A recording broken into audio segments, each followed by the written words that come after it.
Doctor Ramadoss அவர்கள் வந்து சேலத்தில் வந்து பிரச்சாரத்தில் மயங்கி விழுந்த போது தருமபுரியில் தான் இருந்தார்கள். அவருடைய பேத்திகள் மற்றும் அவருடைய மருமகள் எல்லாமே இருந்தார்கள்.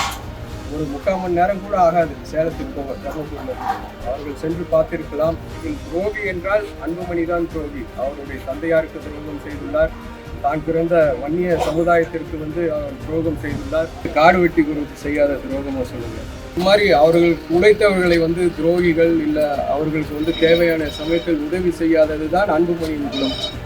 இதுதான் நிஜம். அவர் வந்து தேர்தல் வந்து தருமபுரி மக்களை வந்து அவரும் அவருடைய குடும்பத்தினரும் வந்து ஏமாற்றி கொண்டிருக்கிறார்கள் என்பதுதான் நிஜம்.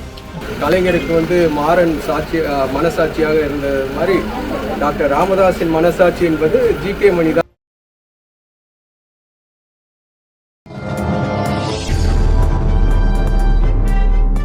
பாமகவின் டாக்டர் அன்புமணியும் அவருடைய குடும்பத்தினரும் வந்து அவதூறு பிரச்சாரங்கள் செய்து வருகிறார்கள். அதனை நான் வன்மையாக கண்டிக்கின்றேன். டாக்டர் ராமதாஸ் அவர்களும் அவருடைய மகன் திரு அன்புமணி அவர்களுக்கும் இடையே ஏற்பட்ட பிரச்சனைக்கு 3ஆம் நபர்கள் யாருமே காரணம் இல்லை. முழு காரணம் டாக்டர் அன்புமணியும் அவருடைய குடும்பத்தினர் மட்டும்தான். திரு அன்புமணியும் அவருடைய குடும்பத்தினரும் வந்து ஈகோவை விட்டு டாக்டர் ராமதாஸிடம் சென்று பார்த்திருந்தால் எல்லாமே சரியாக இருக்கும். அதற்கு பிரிவதற்கு காரணம் இங்கு வந்து நேற்று வந்து திமுக தான் காரணம் என்று தன்னுடைய பிரச்சாரத்தில் கூறினார். அதே போல அவருடைய மகள்களை வைத்து திரு ஜி.கே. மணி தான் எங்களுடைய குடும்பத்தை பிரித்து விட்டார், எங்களுடைய குழந்தைகளை கூட எங்கள் தாத்தாவை பார்ப்பதற்கு விடுவதில்லை என்பதெல்லாம் நாடகம் போல அவர்களுடைய பிரச்சாரம் இருக்கிறது. பனையூர்னாலே வந்து அங்கு விஜய் இருக்கிறார், அவரும் ஒரு பெரிய சினிமா ஸ்டார். அவருக்கு போட்டியாக அன்புமணியின் 2 மகள்களும் வந்து சினிமாவில் ஏதோ அவர்கள் வந்து வாய்ப்பு தேடுவது போல் அவர்களுடைய பிரச்சாரம் வந்து நடிப்பாக இருக்கிறது. இதை வந்து பொதுமக்கள் உணர்ந்துள்ளார்கள். அவர்களுடைய பிரச்சாரம் எல்லாமே பொய். ஒரு தாத்தாவை பார்ப்பதற்கு பேத்திகளுக்கு யாருமே பர்மிஷன் கொடுக்க வேண்டியதில்லை. நேராக போய் பார்த்தா எந்த தாத்தாவுமே பார்ப்பாரு. அதுதான் உண்மையான விஷயம். அதே போல் சென்ற வாரம் பார்த்தீங்கன்னா டாக்டர் ராமதாஸ் அவர்கள் வந்து சேலத்தில் வந்து பிரச்சாரத்தில் மயங்கி விழுந்த போது தருமபுரியில் தான் இருந்தார்கள். அவருடைய பேத்திகள் மற்றும் அவருடைய மருமகள் எல்லாமே இருந்தார்கள். ஒரு 3/4 மணி நேரம் கூட ஆகாது சேலத்துக்கு போக. தருமபுரியில் அவர்கள் சென்று பார்த்திருக்கலாம்.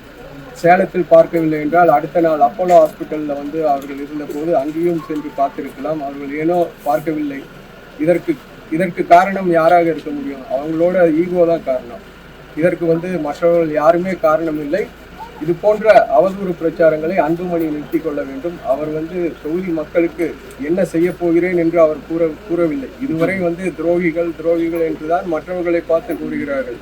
அந்த துரோகிகள் எல்லாம் அவர் கூறும் துரோகிகள் எல்லாம் அவருடைய தந்தையாரான டாக்டர் ராமதாஸ் அவர்களுக்கு தான் இன்னும் உதவிகரமாக இருக்கிறார்கள். அவர் செய்த பழைய உதவிகளை எல்லாம் மனதில் வைத்துக்கொண்டு இன்னும் அவர்களுக்கு விசுவாசமாக தான் இருக்கிறார்கள்.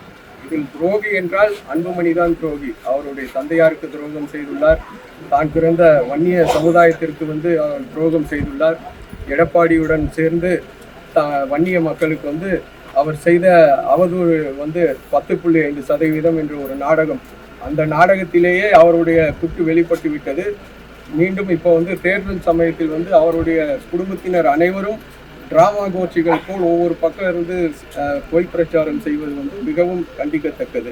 எல்லாமே வந்து நகைப்புக்குரியதாக இருக்கிறது. அவர்கள் பேசுவது அல்லது அவர்கள் சொல்லும் காரணம் எல்லாம் வந்து எல்லாமே நகைப்புக்குரியதாக இருக்கிறது என்பதை இந்த பேட்டியின் மூலம் தெரிவித்துள்ளது. ஐயா, பெண்ணார் சட்டமன்ற தேர்தலில் காங்கிரஸ் ஜெயிக்க என்ன செய்யணும்?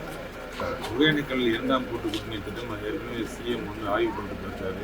கண்டிப்பாக அந்த திட்டம் நிறைவேற்றி தருமபுரி, சேலம், கிருஷ்ணகிரி 2 மாவட்டம் மிகப்பெரிய பயனடையும். இதில் முதன்மையான திட்டம் உபரி நீர் திட்டம். இதுக்கு அறிவிப்பு வந்து முடிவு பண்ணியிருக்காரு.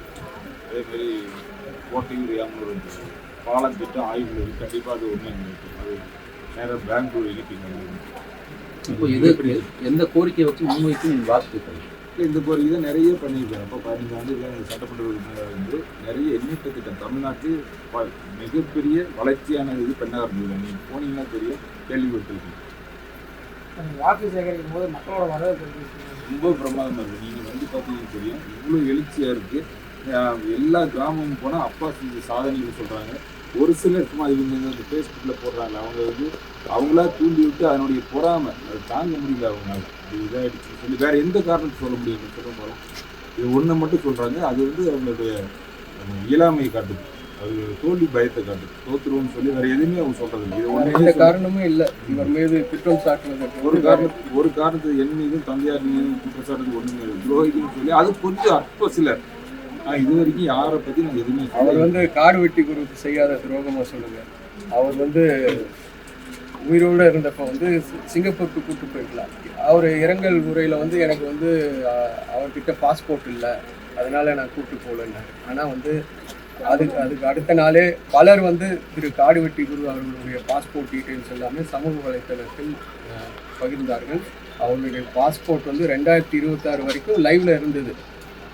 ஆனால் வந்து பொய்யாக சொல்லி இது மாதிரி அவர்களுக்கு உழைத்தவர்களை வந்து துரோகிகள் இல்லை, அவர்களுக்கு வந்து தேவையான சமயத்தில் உதவி செய்யாதது தான் அன்புமணியின் குணம். இதுதான் நிஜம். அவர் வந்து எம்பியாக இருந்தபோது இங்கு வந்து பல தொழிற்சாலைகளை கொண்டு வந்து என்னுடைய நண்பர்களை வைத்து இங்கு ஒரு தொழில்துறை வளம் பெறும் கான்ஸ்டிடுவன்சியாக தருமபுரியை மாற்றுவேன்னு சொன்னார். ஆனால் இது வரைக்கும் எதுவுமே நடக்கலை. அவர் வந்து தேர்தல் வந்து தருமபுரி மக்களை வந்து அவரும் அவருடைய குடும்பத்தினரும் வந்து ஏமாற்றி கொண்டிருக்கிறார்கள் என்பதுதான் நிஜம். டாக்டர் ராமதாஸ் அவர்களுடன் இருக்கும் ஜி.கே. மணி அவர்கள் தான் உண்மையான விசுவாசி. அவர் வந்து யாருக்குமே துரோகம் செய்யவில்லை என்பதுதான் நிஜம். துரோகம் செய்வதெல்லாம் அன்புமணியும் அவருடைய குடும்பத்தினர் மட்டும்தான். விசுவாசத்துக்கு பெயர் என்றால் அது ஜி.கே. மணி தான். அவர் வந்து என்னுடைய தந்தையாருடன் அவர் காங்கிரஸ் கட்சியில் இருந்த போதும் பணியாற்றியிருக்கிறார். அதுக்கப்புறம் டாக்டர் ராமதாஸ் மேல் இருந்த அன்பினால் வன்னியர் சங்கத்தில் சேர்ந்து பல்வேறு காலகட்டங்களில் டாக்டர் ராமதாஸ் அவர்களிடம் அவருக்கு உதவியாக இருந்திருக்கிறார். அதே போல் டாக்டர் ராமதாஸ் அவர்களுக்கும் திரு ஜி.கே. மணி அவர்களை பற்றி நன்றாக தெரியும்.